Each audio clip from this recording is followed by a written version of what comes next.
August 23, 2017. Perhaps the most stark expression of pure joy I've witnessed during this long baseball season came last weekend in Detroit.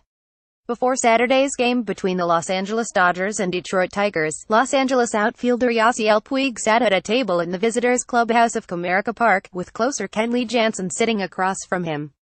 Puig was watching the 1977 version of the Bad News Bears, the one where for some reason they end up playing in the Houston Astrodome. Puig watched this for about 5 minutes, laughing and giggling the entire time as if it were the most uproariously hilarious piece of cinema ever created. A crazy comeback victory, a splashy trade, and a win streak snapped at 6 games. Here's a look at their last few eventful days and what's next for LA. The numbers aren't just powerful, they're overwhelming. Houston and Los Angeles in the Fall Classic would be a clash of the titans that could make baseball history. Jansen sat quietly eating while reading something on his phone. Kenley, Puig said, pointing at the screen. Jansen maybe looked up once, but if so, that was it. It's a good time to be a Los Angeles Dodger. The mood should be good for a club that, with an 111 run over their next 12 games, would hit 100 wins by Labor Day. The Dodgers have a 21-game bulge in the National League West, having already eliminated rival San Francisco from the division race. They are 13.5 games up on Washington in the race for the NL's top playoff seed, and 13.5 games better than Houston for the best record in baseball. Folks, we've still got 44 days until the Dodgers will play in Game 1 of the National League Division Series, the first step in a journey the club hopes will end LA's 29-year championship drought. The Dodgers' highest-stakes games lie weeks away, but that doesn't mean there is nothing to do for manager Dave Roberts and his history-making crew over the next few weeks. There is that keeping sharp component, Roberts said. There is the rest component. And there is also seeing how the lineup looks and seeing how guys play in the field, seeing what each player is suited for. With that in mind, here's a checklist of things for Roberts to do between now and the postseason as he attempts to put his club in the best possible position for baseball's annual October crapshoot. Yasiel Puig has plenty of reason to enjoy this season with the pace the Dodgers are on. Jane Kaminwan-Sajati Images 1. Clinch all the things. The leads are enormous, so unless the roster is replaced by those Bad News Bears that Puig was laughing at, this is a foregone conclusion. But you've still got to do it. Point 2.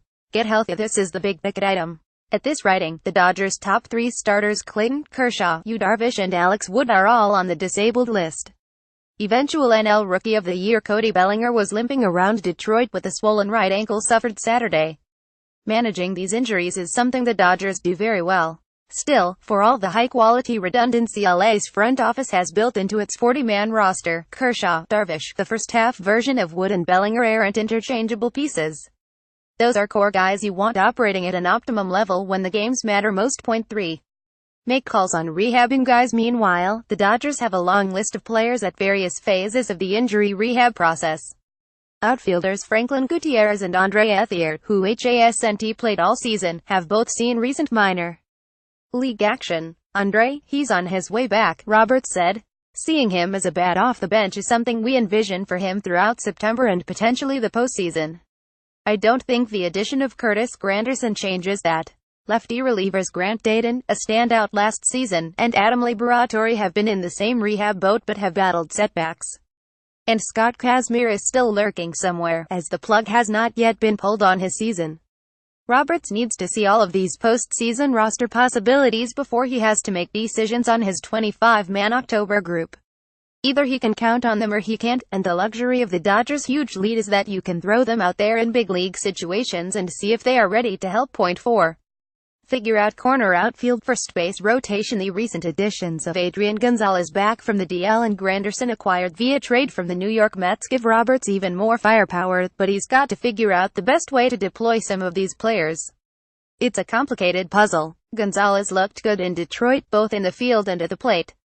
If he can stave off the back trouble that knocked him out for about 4 months, he seems to be a good fit to play first against righties. Bellinger will be in the lineup every day, but because he can swing to the outfield corners, he can play first against lefties and move to left field or right field against righties. Granderson figures to play left against righties, and you'd think Puig would be a no-brainer in right against lefties. However, the righty-hitting Puig actually has reverse platoon splits over the past 3 years and he is having a Gold Glove season in right field. And you've got super utility player Enrique Hernandez, who murders lefties. Roberts seems to like Chris Taylor and Hernandez in center field, but both can move around to several positions as well, including shortstop. And don't forget about Joc Pederson, who is trying to master swing tweaks and a new stance in AAA in hopes of a return to his former production. Granderson can handle center field, but I see him more on the corners, Roberts said. With CT and Kike Hernandez getting more of the time in center field. When you're looking at foot speed and where they are at in their careers, I think that having Curtis be on the corners makes the most sense. More complications. Roberts likes a healthy Ethier as a pinch hit option, and for good reason. Over the 2015 and 2016 seasons, Ethier has a .966 ops in 38 pinch hit plate appearances. But if Gutierrez returns, he is a plus defender and proven lefty measure. Sorting this out isn't just a game-to-game dilemma for Roberts when it comes to filling out his lineup cards. It also affects who makes the postseason roster in the first place. Right now, assuming the Dodgers go with 13 position players because of the number of health issues the pitchers have dealt with, one or two of Gutierrez, Ethier and Pederson won't have a spot. One part of tinkering is the lineup, Roberts said, to see where Taylor and Granderson fit, to really figure out how the dynamic with Adrian and Cody. We have a lot of good players. Poor Roberts. It must be rough to have so many good players. 5. Identify postseason rotation. Wood's troubled SC joint is the big wild card here. In his outing Monday at Pittsburgh, his velocity was down to about 90 miles per hour, and he has dealt with this issue before. The Dodgers put him on the DL on Tuesday with no reason at all to risk it. If Wood looks right by the start of October, then he seems like a good bet to slot behind Kershaw and Darvish in the playoff rotation. But the call on number 4 will be difficult, as there are good arguments for both Rich Hill and Kenta Maeda. And we can't forget about the presence of Brandon McCarthy, who has been dealing with the blister problem, and Hyunjin Ryu. It may all come down to who might be the best candidate to help in a long relief role, which itself might lead to some September experimentation. 6. Set up postseason bullpen. Beyond Jansen, the Dodgers bullpen is something like a baseball version of the faceless men of Bravos from Game of Thrones. The bullpen is pretty much intact in that there are no rules, Roberts said. Guys pitch according to matchups, and that's worked out really well for us. It's not going to be about putting relievers into designated innings. It's going to be about setting up his bullpen to maximize the matchup advantages from either side of the plate. The right-hand side of the equation is easier to envision. Pedro Baez, Ross Stripling, Brandon Morrow and Josh Fields all look like fixtures. As an added bonus, Jansen and Mara both have very good numbers against lefties, not that the others have been hammered. With Dayton's health a question mark, Luis Avilan having pedestrian metrics, and trade deadline acquisitions Tony Watson and Tony Sangrani both looking less than dependable, the picture is murkier when it comes to the bullpen lefties. Could Hill, Ryu or even Kazmir or Liberatore figure in here? Or could Hill and Ryu figure into an amped-up long super relief role? For that matter, is there going to be a spot like that for prospect Walker Buehler, who recently moved into a relief role at AAA? So far the returns have been up and down, though he did have one outing in which he earned a save by throwing 2 perfect innings with 5 strikeouts. Expect to see some of these scenarios played out during September. 7. Set the win record. I put a question mark on this one because the Dodgers don't seem too concerned with the fact they are on pace to win 115 or 116 games, depending on the day. It's easy to understand why. The teams that share the mark for regular season wins, 1906 Cubs and 2001 Mariners, are remembered as much for not winning the World Series as they are for the record. Outside of the tinkering, it's just trying to keep guys fresh and sharp but not overworked, Roberts said. Make sure that once we finish the season, guys are at their peak.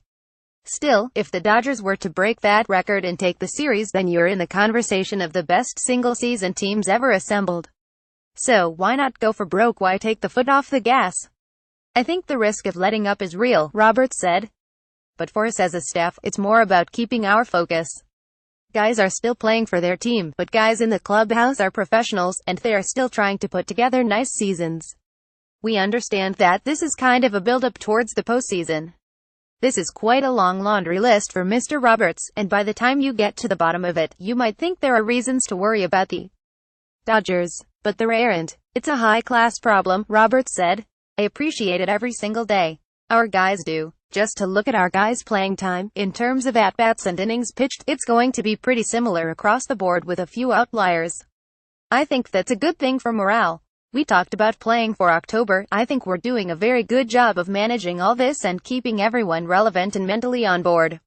It's all white collar. The whole irony is we try to classify ourselves as blue collar, but these are all white collar problems. Indeed, these days, it's good to be a Dodger.